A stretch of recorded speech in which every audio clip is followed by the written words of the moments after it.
This is the first reading from Illusions, The Adventures of a Reluctant Messiah by Richard Bach. It was a question I heard more than once after Jonathan Seagull was published. "What are you going to write next, Richard? After Jonathan? What?" I answered then that I didn't have to write anything next, not a word, and that all of my books together said everything that I had asked them to say. Having starved for a while, the car repossessed and that sort of thing, it was fun not to have to work to midnights. Still, every summer or so I took my antique biplane out into the green meadow seas of the Midwest, flew passengers for $3 rides, and began to feel an old tension again. There was something left to say, and I hadn't said it. I do not enjoy writing at all. If I can turn my back on an idea out there in the dark, if I can avoid opening the door to it, I won't even reach for a pencil.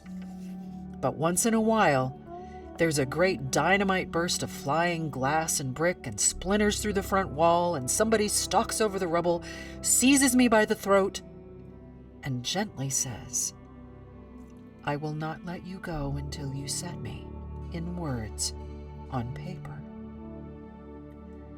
That's how I met Illusions. There in the Midwest even, I'd lie on my back practicing cloud vaporizing, and I couldn't get the story out of my mind. What if somebody came along who was really good at this, who could teach me how my world works and how to control it? What if I could meet a super advanced...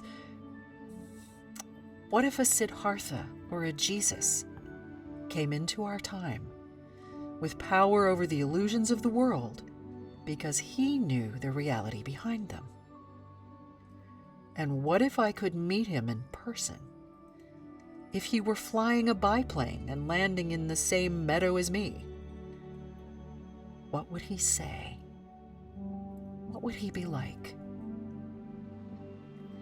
Maybe he wouldn't be like the Messiah on the oil-streaked, grass-stained pages of my journal. Maybe he wouldn't say anything this book says. But then again, the things this one told me, that we magnetize into our lives whatever we hold in our thought, for instance. If that is true, then somehow I have brought myself to this moment for a reason. And so have you. Perhaps it is no coincidence that you're holding this book. Perhaps there's something about these adventures that you came here to remember. I choose to think so. And I choose to think my Messiah is perched out there on some other dimension, not fiction at all, watching us both and laughing for the fun of it, happening just the way we've planned it to be.